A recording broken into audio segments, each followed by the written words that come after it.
Good morning. Welcome back to the Broadcast Retirement Network. I'm Jeff Snyder. This is BRN AM for Wednesday, August 24th, 2022. And our top story today, back to school, money-saving tips for college students feeling the pinch from inflation. Well, Nick, thank you so much for joining us on the program. Great to have you this morning. Thanks for having me. I'm glad to be here. All right, so it's back to school, and I'm old enough to remember the Rodney Dangerfield movie, Back to School. Life was a lot different back then, but kids coming back to school, whether it's at College Station or across the country, they're feeling the pinch of inflation. What are you hearing from students returning to campus? You're absolutely right. In the recent years, we've seen the cost of attending college go up, but specifically this year, they are very aware of inflation and the increased prices that they're seeing, whether it's in fuel or it's in housing or it's in food. And so they are asking around on what can they do to help offset that and just put themselves in the best financial position, not just this year, but for their whole college careers. Yeah, and we're going to talk about some of your tips you shared with the folks at Texas A&M. When I say folks, I mean the student body. You wrote a great piece. I think you were interviewed and gave some comments. You've got some great tips. But let me ask you, just in general, how does the university react to a situation like this? I mean, obviously kids want to come back to school. I don't know, obviously, but I think after COVID, they want to come back to school. They want to be around, they want to have the college experience. You guys are a great football school, so they want to experience football this fall. But how do you balance all the expenses that go with living on your own, presumably for the first time? I think a lot of that comes down to communication. We have 70,000 students here at Texas A&M. There's a lot of students to talk to. And I think the university does a very good job of communicating more than anything its resources. What does it have available that can help students, whether or not, again, if they're hungry, if they don't have food for some reason, we have something called the 12th Can Food Pantry. If they're looking for help with textbooks, there's ways to get help there, or again, financial advising. So I do think that the important message that students should be receiving, the university does a great job doing it, is that one, your college career, this is, yes, it's an investment of time, it's an investment of money. But if you look at the statistics, look at the Bureau of Labor statistics, there's a payout for that degree. And so, take the help you need, reach out for resources and start learning about money as well. But so you can make those better financial decisions, finish that degree, and then reap the benefits afterwards. Yeah, and it's about keeping your eye on the prize, the goal. And you shouldn't, look, we all hit hard times, or we all have challenges in our lives. I don't care, contrary to social media, there are no perfect lives. No. And we all started kind of at the same place with college students kind of learning our way. Nick, I want to ask you, and I probably did this in a roundabout way, so my apologies, but I wanted to get to the top line of the story. But sure. Tell us a little bit about the financial planning program and the work that you do. Have you seen, in addition, have you seen an increase of students wanting to learn basic skills like budgeting, maybe things they didn't pick up in high school?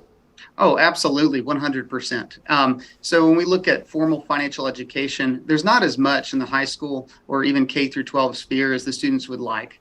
And so when they do come here to Texas A&M, they have the opportunity to enroll in my course. It's called the Foundations of Money Education. It's a core elective, so any student can take it as an undergrad. It should apply to their degree plan, but they get to sit with me for about 20 plus hours and learn about retirement planning, investing, car buying, home buying, and a lot more. All of these things that they're going to have to make tough financial decisions about, and they're eager to enroll to the point that the seats fill very quickly. In the past, we've had a problem with not being able to have enough seats for all the students who want to enroll. I am excited, though, that we are expanding this year. And we should be able to allow more than 1,000 Aggies to enroll in this class, learn about money, and hopefully give them a little bit more financial confidence for all those decisions they're making. Yeah, and Nick, I would imagine it's not just sitting down and looking at a textbook. I would think, and I want to ask you about, I'm a guy who learns through doing and the experience of doing, but I would imagine there's like different workshops and tools to write down. I'm old enough to remember home ec in school. They don't really do that anymore. But we used to, you seen like the old, when you watch Grease or something, they have like the baby and you have a wife and all that kind of stuff. But I would imagine that it's very interactive what you're doing. It's not just sitting and watching, although you're very entertaining watching Nick Kilmer. You're absolutely right. If you're asking someone to one, not just understand, but digest all of this financial information they've never heard before. Start talking to a freshman about 401ks and Roth IRAs and so on. It's a lot to take in. And so one of the keys to the way that my course tries to educate these students is through active engagement. So it's not simply reading a textbook. They actually are filling out worksheets about their own financial lives. It's not case studies. So they will fill out a balance sheet. They will calculate their own wealth. And it may upset them as a college student to be insolvent. But as I explained, hey, you need to know where you're at to figure out where you want to be. They'll create their own budget. They'll actually fill out worksheets trying to determine what would it look like when I next buy a car? What would it look like in terms of the purchase price, the dealer holdbacks, how much interest would they be paying on the car loan they're considering? So it's personal, right? It's personal financial planning. It's how do we engage with the students so they not only learn the information, but they retain it so that when that decision comes across their table, that they're ready for it. Yeah, and this is certainly an interesting environment. A lot of these kids, Nick, haven't even experienced a rising interest rate environment. I mean, they're young and, oh geez, I wish I could go back when I had hair. Nick, I need to take a very quick break. When we come back, we'll talk about some tips Nick has if you're heading off to college, need to buy books, etc., and you want to do it without feeling the pinch. You're going to want to stay tuned right here on BRN AM.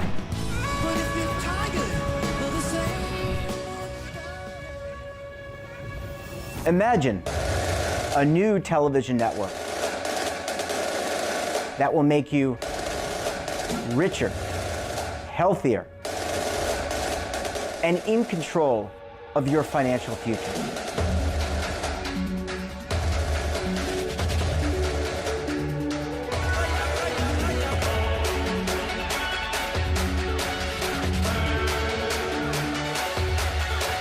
This network is for the policewoman in Nashville, Tennessee, the baker in Dubuque, Iowa, the teacher in Lexington, Kentucky. We want to make the idea of savings and retirement culturally relevant. But what do you see as a defining issue of the midterms, especially for the smaller businesses? I mean, they are the lifeblood of the American economy.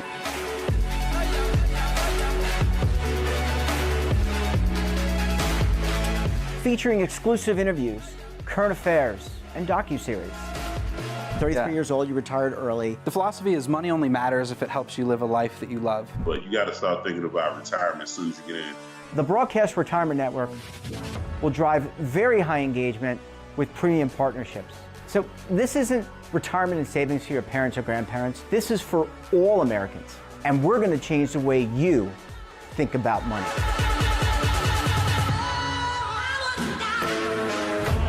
Welcome to the next frontier of retirement and savings. This is BRN, the Broadcast Retirement Network. Are you stuck with a low credit score? A credit report and score that's causing you to be denied credit or pay higher interest rates than others for the same things? Then do what Terrence did and call Credit Repaired for your free credit evaluation to help restore your credit. I started thinking about buying a new house, and my score wasn't where I needed it to be. I called and spoke with one of the representatives, and we just had a good conversation, and I liked what he was saying. Just one call for his free credit evaluation was all it took to start back on the track to repairing his credit. I'm seeing the deletions and I'm getting the report, so I know something's being done. It does make a difference to me. All it takes is one call to get started. Credit Repair has given me a second chance to have a better credit score. Don't let a low credit score hold you back another day. Do what Terrence did and make the call for your free credit evaluation. Call 800-819-4152. That's 800-819-4152. Again, 800-819-4152.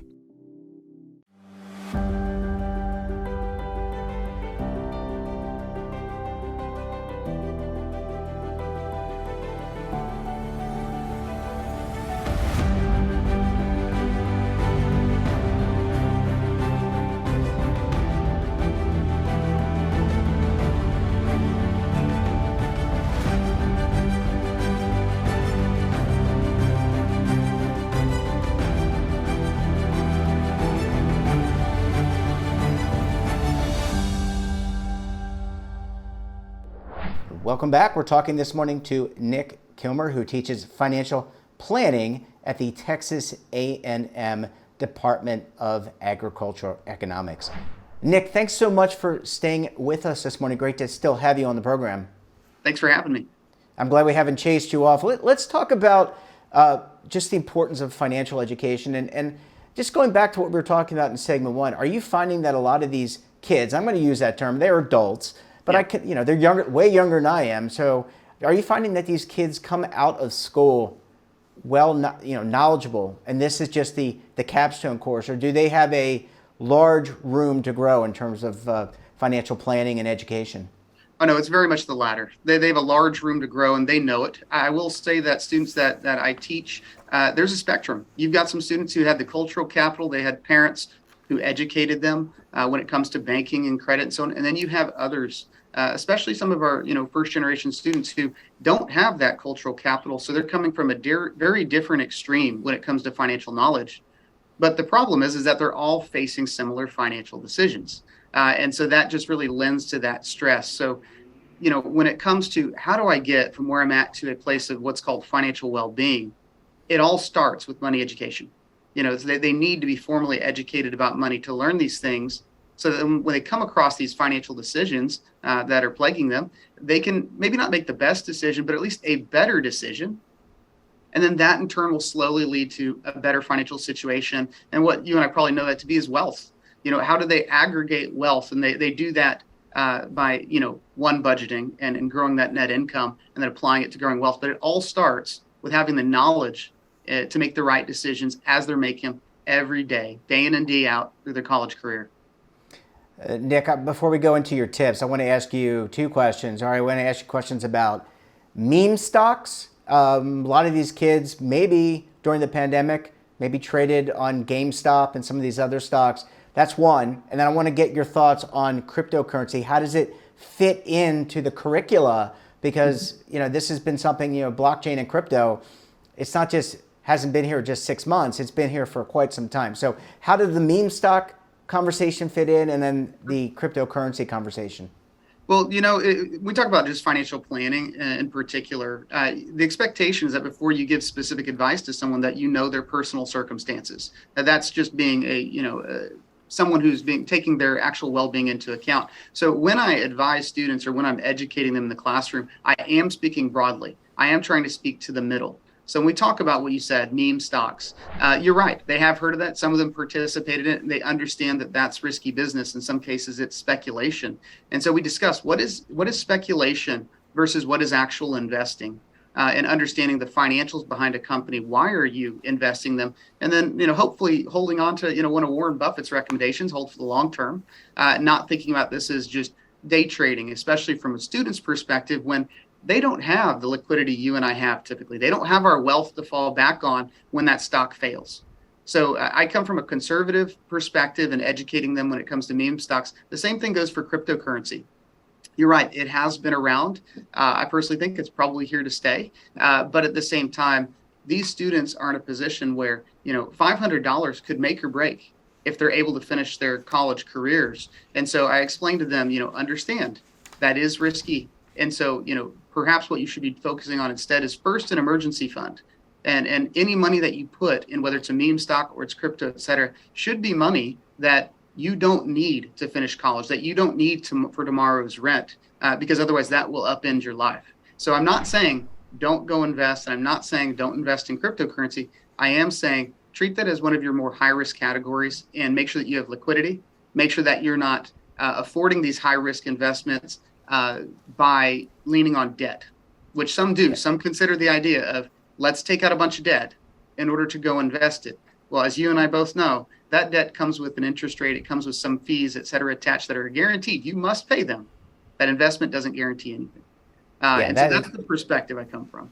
Yeah, sorry, I didn't mean to interrupt you. I was going to say it's almost like gambling, going over to Vegas and hey, let me borrow from the house, and the house is kind of always in a position to win. All right, let's talk about some tips for those kids, those folks coming back on campus. You've got I think 5 tips here.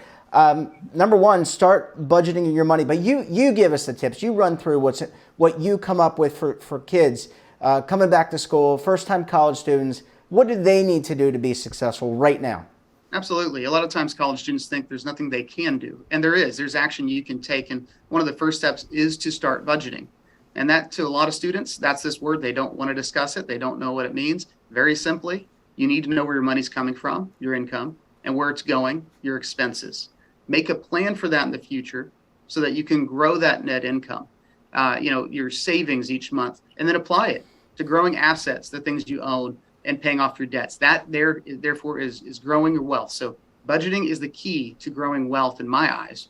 And there's a lot of ways to do it. I'll hop straight to the most popular one, and that is online budgeting platforms like Mint.com, Personal Capital, and then also Dave Ramsey's Every Dollar. I have many friends who have used it, many colleagues who have used one of those platforms. They're all very biased on which one is the best. So I suggest to my students, give them all a shot, but it takes the brunt of the weight, the workload of budgeting away from you. But at the same time, it allows you to access your budgeting information on the go, via the mobile app while you're out, while you're making those financial decisions. But I think that's step one. Another one is you referred to it already, Jeffrey, but you mentioned the fact that interest rates are on the rise. So I do think this is a good time for our students to be visiting bankrate.com. It's a great website to cross-reference, cross-compare different bank accounts. What are they offering in terms of interest? But at the same time, what fees are they charging? Now, from a student's perspective, I try to emphasize the fact that you should be looking at fees more than interest, because the majority of college students do not have large bank account balances. No matter what the rate is, they will not be earning that much interest. But a single fee, 2-3 fees, can wipe out a whole year's worth of interest. So I'd be shopping as a student based upon fees first, interest second. As they start earning more money and start having greater bank account balances, I'd flip that. But that would be step two. And then, no one wants to talk about this one. This is a non-starter on financial advising with college students. But, when I bring this up, they shut down. But I would get a roommate. When we talk about the rising costs of housing, in that representing, at least here at A&M, maybe up to 20% of the entire cost of going to school is just housing.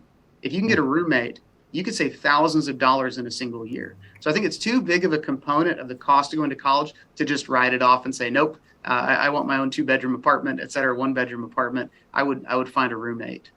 There's nothing wrong with a roommate. No. I think it's a good way to socialize, especially if you're a freshman, to meet other people and to get into different groups. I'm running short on time, but let me ask you about this one. Don't buy textbooks. How else can you study? So when it comes to textbooks, a lot of times first, before you buy textbooks, I would make sure that your faculty member for the class you're taking isn't assigning an open educational resource. So at Texas A&M, we have open educational resources which might serve what you need for a course without you buying the textbook. At the same time, if you do need a book, I would consider renting virtually. When you rent virtually, quite often, you're getting access to that textbook for only a few months for the course of the semester. But you might end up paying $40 instead of buying a book for $150, $200.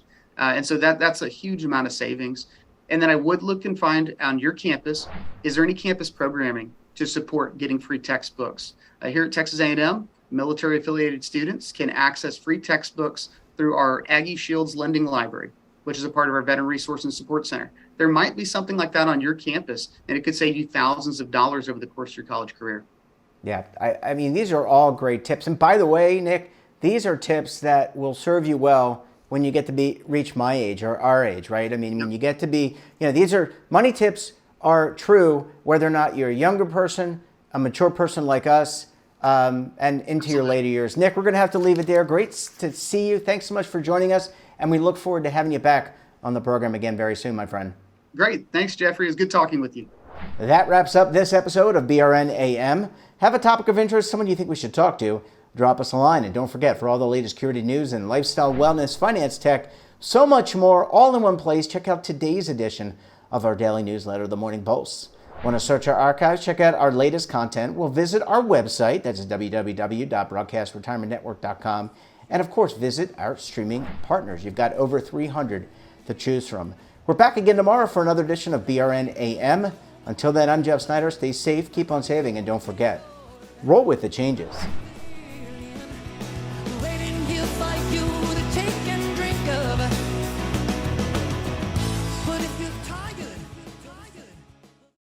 Come on! Now is your opportunity to co-create content around any topic on the First Lifestyle and Wellness Network. Reach a global audience through our platform and co-own exclusive branded content. All of our programs are available on demand and also as audio-only podcasts, so you can take us on the go. Broadcast Retirement Network, available anytime, anywhere, and on any device.